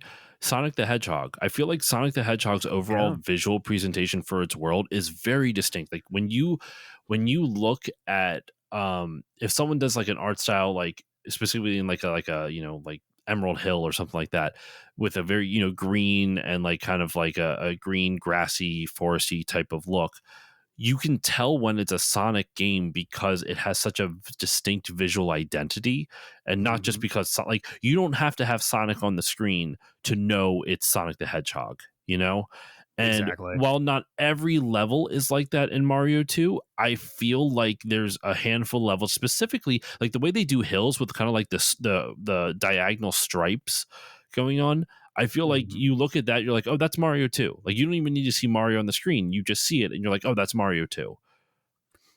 And there's like, just between like the elements on the stage start to, it's more so, I think, than in Mario 1. I think Mario 2 is where some of the just visual elements that have stuck through to the modern day are really like starting to get fleshed out a little bit. Mario 3 has far more of that going on, especially once you start factoring in like the hills with like little eyes and all that. And Mario World goes into that even more. But like, yeah, it's there's Mario 1. If it wasn't Mario 1, like if it wasn't a game that borderline everybody has played at some point or another, like, oh, the clouds and the bushes have this very distinct shape for Mario 1, or like the bricks, the floors and and that sort of thing. Also, the mushroom trees are very Mario, but yeah. Yeah. Oh, that's a good point, actually. Yes. Those tall, like skinny and then wide at the top mushroom things are very. But I do think there's less. I do think there's like less of that visual identity in Mario 1 than there is in this. Just to kind of bring it back to your point, yeah. It's something that you actually just made me think of. It never even really occurred to me until you mentioned it. Like, you're totally right. Like Mario 1 to 2, they had to think of a new way to make their characters like pop or be different or better, right? And like bigger was better, more detailed, all the things you mentioned, like it seems to work. And then with Mario 3, it seems to me like, well, they couldn't go bigger still, because then it would just be ridiculous. How would that fit with platforming the way they've done it, right? So I think, look, when you see these things as static imagery, they seem pretty similar, just a different aesthetic or a different art style. But when you see them in motion, it's interesting. Like, I feel like Mario and Luigi, like they like move their hips and their shoulders in Mario 3. Like they look like their body's propelling left and right the way a person does when they're jogging and running. And I think that was the creative thing where they're like, oh, the one thing we can do to like make these characters a little more visually interesting is like just raise the realism of the animation. So little tangent there, but it just feels like Mario 2, set a high bar by, evolving so much. So that's a piece they kind of put in, like you said, the backgrounds and stuff too got a little better, but yeah. Oh, absolutely. And as I know we're about to get into, we're going to be getting into music in a second here, but I think I would agree that the character select is really, it's got a piano solo, for God's sake. Like it's a way more intricate piece of music than you would ever expect for a screen that you probably are only spending like 5 seconds on most of the time. And it's like this 1.5-minute long track before it loops back to the beginning. And it's at least as involved as the overworld music that, or overground, I forget what term they tended to use, but like this, the main theme, which also has a really great like ragtime kind of feel to it. But I think the character select might be the best one in the game by like just a hair over the overground. I'm with you on that. And real quick, just what you were talking about, Brian, with like the way they kind of had to one up themselves each time for between Mario 1, 2, and 3. Like, remember too, since this was like, if you think about what Japan got, right, that Mario 1 and 2 just looks the same, and then 3 all of a sudden looks like this. It was such a drastic leap in terms of visuals over there. But with here, I wouldn't be surprised if the sprites used for this were developed in tandem with Mario 3, because Mario 3 in Japan came out in 1988 and this came out in 1988 in North America. So like Japan came out, Mario 3 came out October 23rd, 1988 in Japan, and this came out October 9th, 1988 in North America. Like, they are right next to each other. So I would not be surprised that the reason the sprites in Super Mario 2, North America looks so similar to Super Mario Bros. 3 is because I wouldn't be surprised if they were being developed like around the same time, and they either used the exact same sprite with some minor differences just because they knew, well, this is going to be coming out in America, next year, so we can't have it look exactly the same. But I wouldn't be surprised if it was developed in tandem, and it was a very conscious effort of it. I think what you're mentioning, Brian, it honestly makes a lot of sense. Like they probably just use this sprite and like, well, what can we do to one up it just a smidge more for the game that's coming out in a year for the Americans? Well, just in general. Now, what I wanted to talk about real quick on the music front that I was mentioned before, have either of you guys watched the YouTube channel from the YouTuber Charles Cornell? Or ever seen his stuff? I have. So he is a jazz pianist, and he does a lot of like music dissection stuff. And I don't know about you, but I don't normally I don't watch a lot of reaction videos, but if I do, it's like a reaction to like, vocal coach reacts to something like that. I know it's like a really like basic kind of content, but for some reason, if like I find the person having like, if the person who's reacting to it has a interesting point of view or comes from an interesting point of view, I might watch it. And Charles Cornell is interesting to me because he is a jazz pianist. He does like his stuff. It's not just reacting. It's also like breaking down. Like he'll go into music theory, which I know nothing of, but I still find his stuff like super interesting. He'll break down like which chords are being used. Like, they're using the first, the third, and the fifth, and all this other stuff that I understand fuck all about when it comes to music theory. But what he's been doing a little bit more recently, probably partly because it is getting him like a lot of views, is but he'll break down video game music. And it's something he's talked about where he's like, I played video games but as a kid, but I was never like a diehard gamer. So it's fun seeing someone who has this vast knowledge of music dive into video game music. And he's done he's covered Streets of Rage and Pokemon and all this other stuff, but he covered Super Mario Bros. 2. And I'm not going to repeat all of his things verbatim, one, because I don't want to steal that from him, but also two, I don't understand half of it. But one of the things that he talks about on his video for Super Mario Bros. 2 is that the soundtrack for the game is kind of like a mini history of jazz and like ragtime. Like he breaks it down. He'll play like either the overworld theme or the menu theme, and he'll play like, oh, this is like this style, and he'll say like which was popular in the 1920s, and then the next segment of the song was popular in like the 1940s, and you can see the progression of like jazz and ragtime over the course of like one song of Super Mario Bros. 2. It's a really interesting video, and I love that type of thing where it's a combination of a reaction but also this really interesting take that I've never really heard before on something like that. So I highly recommend that video if y'all haven't seen it, because I like the music a lot for this game. My only criticism is that it's only like 3 tracks and it repeats a little bit too much, but I still like it. Like I don't hate it. That's pretty much all I have to say on it. I'm just character select on repeat. That's how I feel. It's a great song, man. I'll drop the other fun little bit of trivia that maybe it's obvious for folks, maybe it's not, because it's like doing music. One of my favorite things with franchises in general, Kirby does this a ton, which is reincorporating classic themes throughout its history, and like, oh, this is actually this if you listen closely, or oh, this has a couple bars of blah.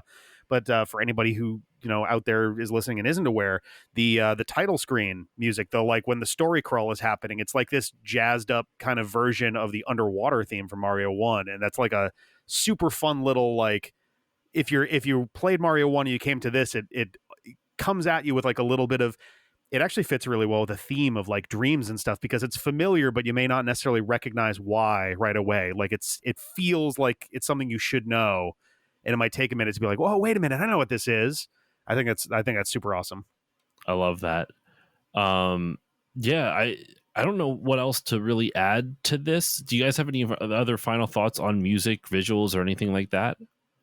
Oh, I don't know. I will say the underground music taking on a notably different style was very interesting for that. Like it doesn't honestly the like when you're in the game, I think there's only really like four like looping themes. You got the ground theme, which keeps the ragtime. You got the underground, which has like it's like a spooky kind of it like for lack of a better term, it's got like a like it almost sounds like what you would do for like a stock like Egyptian type thing, like a Middle Eastern kind of chord progression for that, which is a huge difference from like the jazzier above ground themes. And then you've got your boss music, which I think the boss music in this game is okay. It's a little bit boring in my opinion because it's literally just like there's a certain thing in music where like you can tell if something is done a little on the cheap side for intensity if it's just like dun dun dun dun dun dun dun dun dun dun dun dun, and that's just it. And that is kind of what the boss music is, unfortunately. The final boss music is interesting, though. The actual boss music for Wart is odd because it feels like it comes from a different game entirely.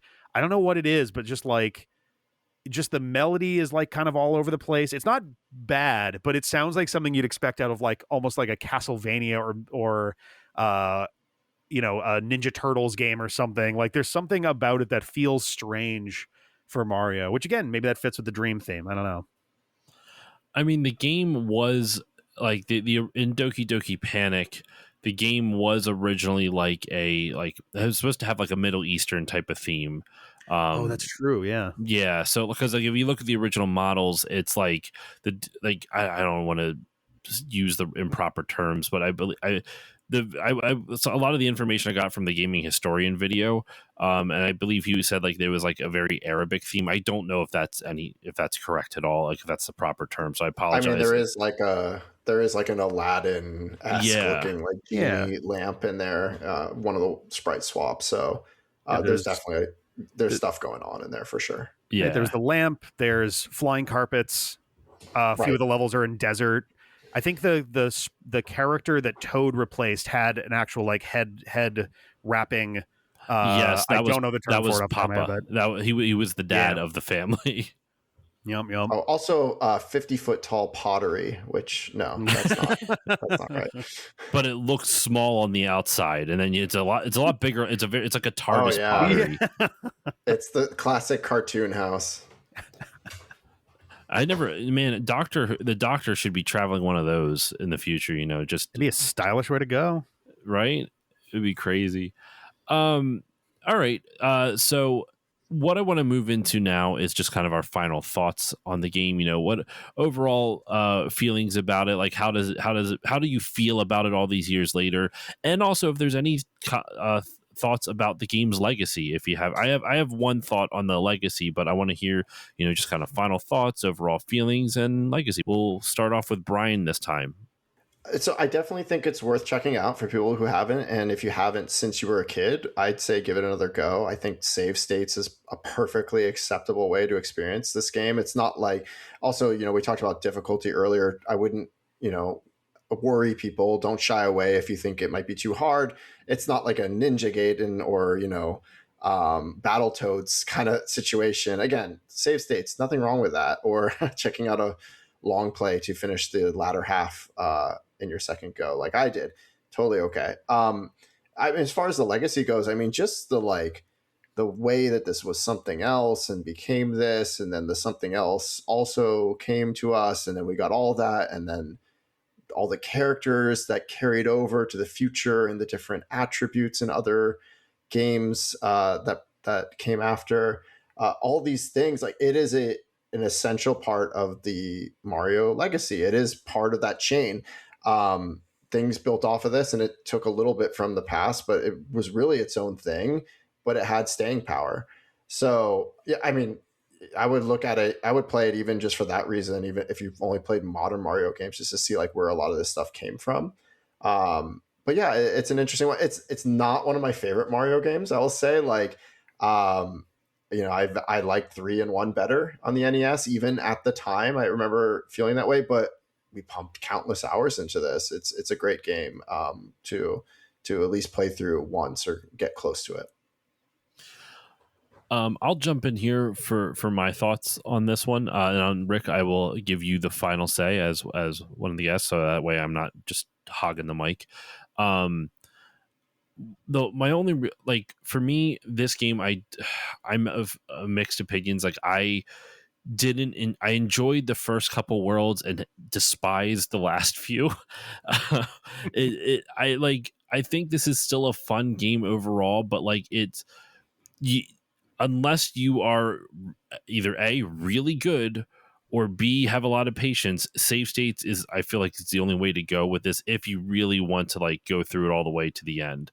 I think what bums me out, and the reason why I actually am a little disappointed in the game, is I wanted to like it a lot more than I did, because there's so many elements of it that I really just enjoy. I love how it looks. I love how it feels. The the controls feel great. The music, like I already said, the music, but the music's great. The visuals are amazing. Like there's so much I love about this. I love like the overall identity and like the visual identity and vibe the game gives. Like there's so much I love about it. I even like the mechanic, like I was saying before, the mechanics of picking stuff up, and like how the hidden, like the little potion doors that you have to walk into, and it's mysterious and creepy still, even though it's just like looks like a negative world type of thing. Like there's so many cool elements about it, and yet because of because of the live system, because it is so difficult at the end, it just like it's enticing you to come in, like, look at this great looking game, and by the way, fuck you. And that's pretty much how it feels to me. Like it invites you in and then tells you to go fuck yourself. And that's kind of, I guess, for lack of a better and more nuanced term, that's kind of how I've been feeling with it. But for Legacy, I think this game is monumentally important for a number of reasons. It's, in a weird sense, it's not as important as obviously the original Super Mario Bros. Because that started the franchise. It kind of brought back console gaming in North America, really kind of revolutionized the platformer and stuff like it didn't create the platformer, but it solidified its design. It solidified the mechanics and like the formula of it. And what Mario 2 did was that it came in and it turned it on its head, almost literally, because you can pick things up and just turn them on their head. But also like something that like I feel like a lot of games in the NES era did, where like they would have 3 games for a specific series and the middle one was always the weird one. 2 to 3 games for a series. Castlevania, Simon's Quest is so different than the other 2. Zelda, even though I know, the third game is Link to the Past and that didn't come out to the Super Nintendo, Zelda 2 is so different. And I think each one of them, maybe with the exception of Simon's Quest, because it like that Castlevania is evolved differently as a series, but at least in terms of Zelda and Mario, I think both of these games gave Nintendo the license to do different things with the franchise they may not have prior. Like I think specifically with this one, because it's such a departure from the original game and it's so weird and not in a bad way, like I really feel like it gave Nintendo the creative license to like, well, if people still accepted this and it's this different from Mario, how far can we expand this IP? Like how far can we expand what it means to be a Mario game? And I really like that. I think what's interesting about this game is that even though it was kind of an accident and kind of not meant to be what it was, and it was done in a weird way, and it like all of these things where it's just it wasn't really meant to exist, and then it came to exist, and I'm happy that it did, because I do think it allowed Nintendo to try so many new creative ideas, and I almost wonder in a sense like where Mario would be without it, because Mario 3 was developed around the same time as this, because like we said before, in Japan this came out around the same time as this game came out in North America around the same time Mario 3 came out in Japan. So like I don't know how much this game influenced Mario 3's development, but I feel like a lot of the interesting choices and ideas that this game makes, you can see them trying out and reflecting on in later Mario games. So I think this game's legacy ultimately, besides just providing North America like a solid Mario sequel that we would not have gotten otherwise. No offense to the original Super Mario Bros. 2, but I don't think it would have been. I think it was a smart business decision with what they did. But I don't know. I just think this game gave Nintendo license to be weird in some way, and I think that's kind of awesome.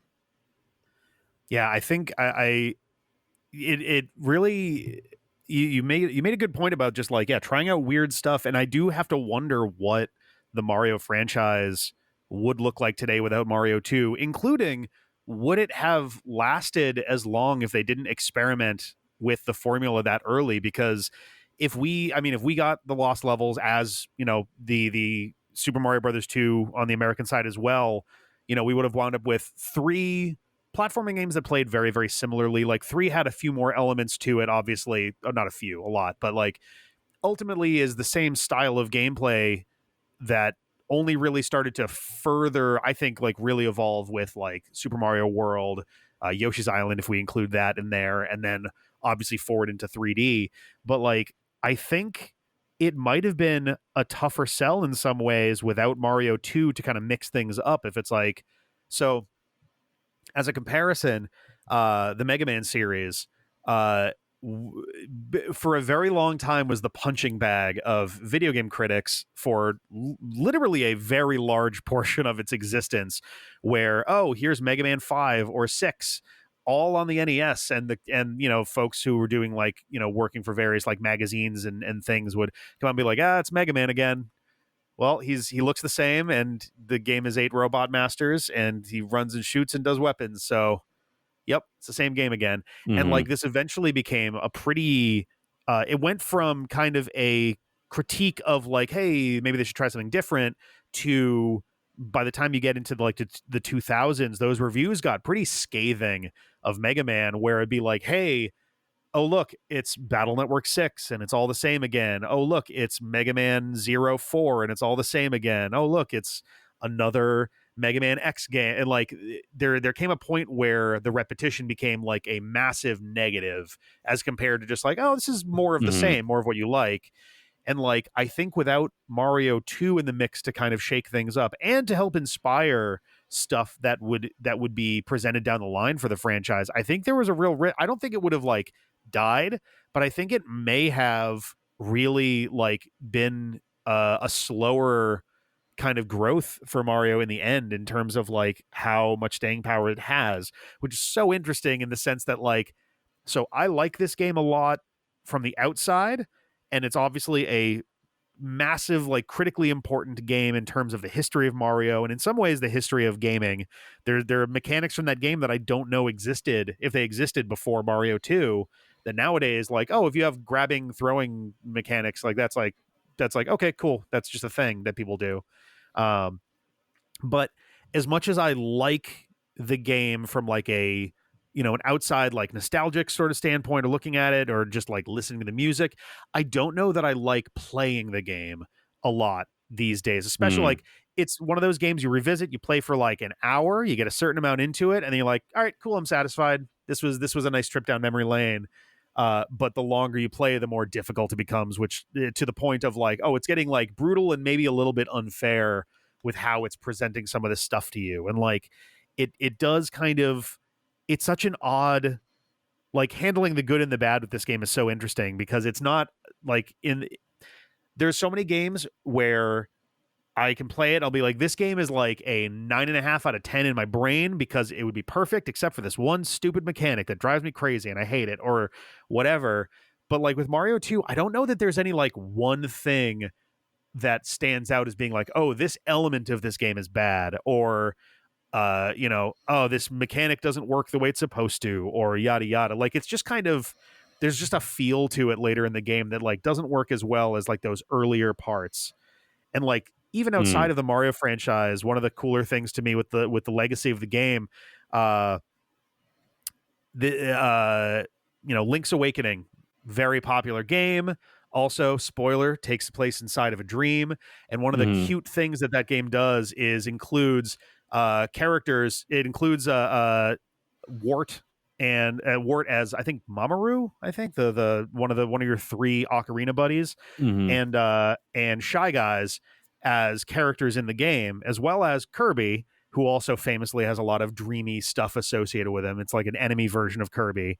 And I thought that was just kind of a cute thing for them to include. Like, it's obviously Nintendo EAD, giving themselves a quick little pat on the back for that. But like, it's just fun to see some of the ways that, that it lives on. And like Birdo, obviously, I feel like Birdo, even more than like the Shy Guys one, has become like this really like breakout character in the time since then.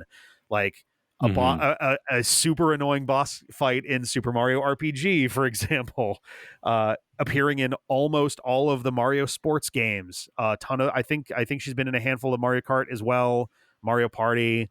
Like, it's good to see, by comparison to, say, the Zelda series, where the Adventure of Link tends to generally get sort of swept under the rug in terms of like what gets referenced or things like that. Like, there's the Fire Dragon boss there, Barba, in Japan, literally has the same name as the Fire Dragon boss out of Ocarina of Time, which is like a nice little reference there. But most of and like the stage names are the town names and little bits like that. But since Ocarina, I don't know if there's ever been a reference to Zelda 2 within the franchise. Whereas, I guess in Breath of the Wild, Tears of the Kingdom, there's location names that have Zelda 2 references, but they reference everything. But like Mario 2, I feel like gets a lot of love to this day in Mario. The Yoshi series seems to love borrowing elements from it, which is great. I think that like is just a nice little match there. And yeah, the ending twist of like, oh, this was also a dream. Because if you read the crawl at the beginning, Mario has a dream, wakes up, and then goes and finds a mysterious door. So it's one of those instances of like the double dream twist of like, oh, you were still asleep. Double Jacob's ladder. Yeah, it's the Wicker Man moment. Not the Shy Guys. They're in my Shy Guys. The Shy Guys are in my shy eyes. That was a bad joke. I would say, as like kind of a very last thought to my point on this is, I think that at the end of the day, like, Mario 2 is still an enjoyable game. I would absolutely agree with what Brian was saying. Play the game, use save states or rewind if you're playing Nintendo classics. Don't let anybody tell you how to enjoy video games. Playing video games is for you and not for anybody else. You don't have to perform for other people's satisfaction. It's your enjoyment of a fun thing. But I would say that, like, of that classic series, Mario 1, with minimal exceptions, I would say, is almost a little too simple to like really get deep enjoyment out of it at this point. I'd still play it. I'd still have fun with it. It's not, but it does like leave me wanting a little more by the end. Well, on the flip side, Mario 2 is a trial to get through, to the point where by the end of the game, I'm like, just let me be done with it, please. Oh, look, I'm fighting Wart and I'm barely missing getting this vegetable into his mouth because of all these bubbles. But I think that you get to Mario 3, and I feel like that's, the perfect balance of challenge, fun, great music, great visuals, great platforming, great level design. So like Mario 2 is a game that like I may pick up again down the line. It's not one that I'm like reaching for right away, but I think it's, it's a valuable game. And if anyone out there hasn't played it, definitely give it a spin. And you know what? And speaking of Mario 3, the listeners can hear my thoughts and my guest thoughts on that game next week, which will be a lot of fun. But yeah, that's going to wrap up this episode, y'all. This was a lot of fun. Rick and Brian, thank you so much again for joining me, guys. I really appreciate you setting aside, we were saying it was only going to take an hour and a half. We're at an hour 45. So, that's about on par for still loading, but setting aside nearly 2 hours to chat with me about Super Mario Bros. 2. I really appreciate it. So I'm going to throw it over to both of you for plugs and to shout out all the cool stuff y'all are doing. Brian, we'll start off with you. Where can the good people find you online, if you are to be found online, of course, and what would you like to promote? Yeah, please check out retrogamebooks.com.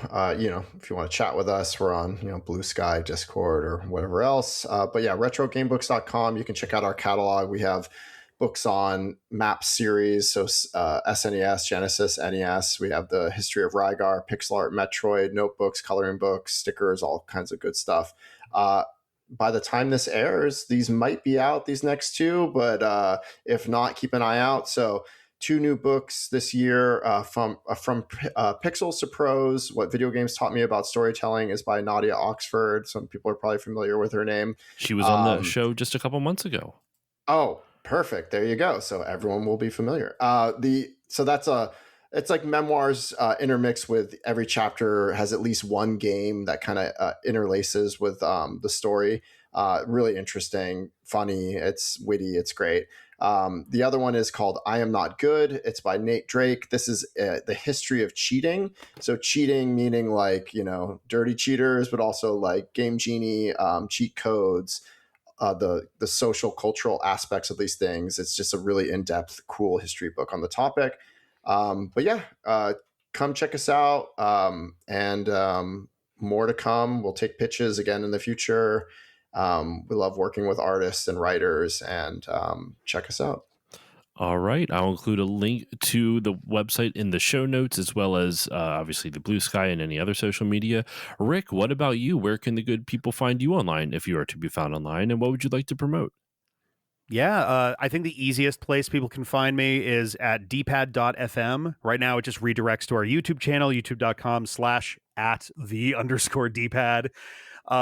Maybe this, I've been wanting to build a proper site for years, so maybe that may not be a redirect, but there will be a link on there as well. I'm on Blue Sky. I'm usually at Rick Desi, RICDESI.dpad.fm. But if that's too annoying to type out, at dpad.fm will also have a link in the bio to me. We also have a Twitch channel, twitch.tv/dpadfm.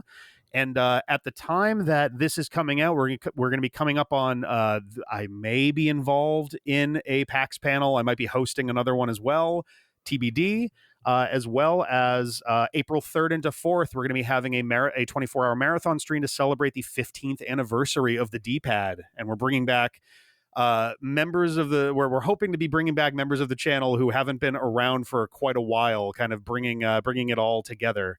We recently celebrated 12,000 Let's Play videos, as well as our 1,000th game that we've featured on the channel over a long history. So it's been a lot of milestones lately, and we're psyched to be celebrating all of it.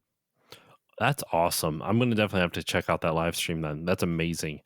So yeah, everyone, please go follow their work. Please go follow them on social media, their websites, and support them because they gave me their time, so they deserve support. That was the worst plug I think I've ever given in my life, but please go support them anyway. As for myself, you can follow me on social media at stillloadingpodcast.com on Blue Sky, at stillloadingpod on Twitch and Instagram. And on Twitch, I stream whenever the hell I'm able to. It really just kind of depends on my schedule. So if you want to know when I go live, just follow me over there. If you want to support the show, the easiest way to do that is give it a 5-star rating or review on whichever podcasting app you use. It does help more people find the show, and it pleases the algorithm gods or something like that. I like it. Makes me feel warm and fuzzy, and that's always nice. If you really like the show, though, I have a Patreon, patreon.com/stillloadingpod. For as little as $1 a month, you get all the episodes a little bit earlier with better audio quality, as well as access to patron voting rights, which help guide the direction of the show. In fact, coming up in a few weeks, a patron-chosen topic of Perfect Dark will be covered on the podcast, and there will be another poll going up either right around this time or in a few weeks. So you can do all that for just $1 a month. For $3 a month, you get everything at the previous tier, plus access to patron shoutouts, which you heard at the beginning of this episode. For $4 a month, you get everything prior, plus 2 mini bonus episodes, which now there are over 100 of, so there's a lot of extra bonus content for you at that tier. And finally, at $5 a month, you get everything. You get all the previous tiers, plus access to my monthly movie podcast, which right now is called Still Muppeting, where it's the only Muppet movie podcast where me and a bunch of friends play the music, light the lights, and we talk about the Muppets on Still Muppeting tonight. And that is all over at the $5 level. And if Muppets aren't your cup of tea, there's also all 25 James Bond movies and all 10 Fast and Furious movies. So lots of bonus content for you over there. And yeah, that's it. That is all the time. Oh yeah, sorry. Patreon.com/stillloadingpod. That's the last part of that. But that's all the time I have for you on this episode of Still Loading. Thank you all so much for listening. Brian and Rick, thank you once again for joining me. Thanks for having us. Yeah, it's been fun. Thank you. And with all that said, listeners, I will see you all next time.